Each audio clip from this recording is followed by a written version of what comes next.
Go ahead. Yes, so when this discrimination was done, it has left behind a very big negative impact to an extent that boys get advantage over the girls. And up to today, when you go to the offices, you find limited number of girls working in offices. They are kept in the families like housewives, and they do other things that are supposed to be for the betterment of men. So this is what we wanted to change in this society. So we sat down and we came up with what we call JM. JM means Joe and Margaret. Joe and Margaret is my wife. So we have written our proposals and we said this Joan Foundation, this JM Foundation is supposed to be a center for girl child education. Center for girl child education. And Center for Girls Child Education. And support. Tell us a little bit about Joanne's story, because I know you two both were in the refugee camp. Yes. And somehow she got educated. How come she got educated in the refugee camp? Joanne, by the time the war broke out in '83, she was still a child, under 18. So when the parents went to Uganda, she got a luck with the UN, and she was taken into the sponsorship of UN. So she finished her second-year education, and she proceeded further and did a degree course in Kampala. So the UN was providing this education? Yes, she was under scholarship of DAPI program. It was called DAPI program. So when she finished her university, she was brought back to the camp to teach, although she was doing a different course. So her degree was in business administration, measuring in accounting. Okay. So when she was brought to the camp, she was teaching economics in secondary school. So she actually went back to the camp? Yes, she was working in the So she was teaching in the camp? In the camp. In the secondary school called Alere, founded by the refugees. I know I'm asking you questions I've asked you before, but I want my people to understand, as far as refugee camps, you were also in a refugee camp. I was in the refugee camp. Many thousands of Sudanese were in refugee camps in northern Uganda because of the war. That's true. And so these were all displaced people, no money, in very bad conditions, we understand. That's true.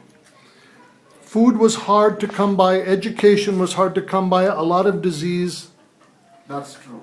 And someone provided an education for Joanne, and then she went back to the camp with her education to teach in the camp. Her main aim of going back to the camp was because by that time, the nationals of Uganda were not interested to come and teach in the camps. Because in most cases, as a refugee, when you come back to teach in your refugee camp, you are given just a small incentive to support you. And you do the work for your own people. So she chose to come and do that. Me, I also chose to do the same in my own camp because we were in different camps. Me, I was in Kiriandongo camp, for her she was in a Jumani camp. So from what age to what age, Alex, were you in the camp? How old were you when you went to the camp? When I went to the camp, I think I was 22.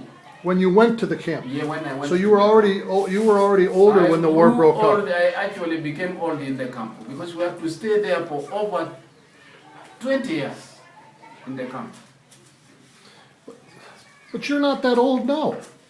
No, but. But you were how old when you went to the camp? How old? I was around 22. 22. 22. How long did you stay in the camp? I'm 43 years now. 43. Yes. Okay. So when you add those years, it comes almost to that. Okay. So how long were you in the camp, Alex? We were in the camp for 20 years. 20 years. 20 years. No place to go.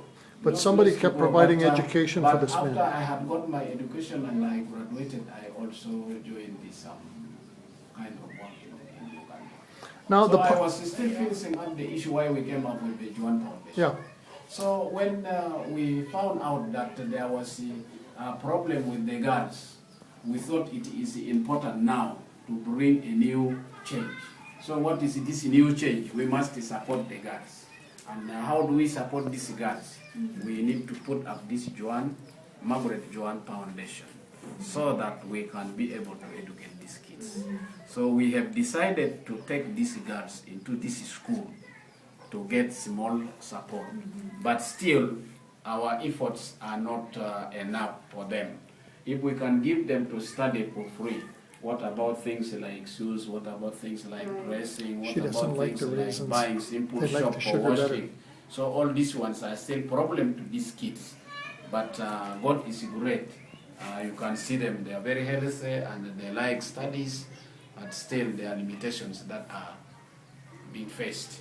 Yeah. So Juan Margaret Foundation is in for girl child education and support. Wonderful. Yeah.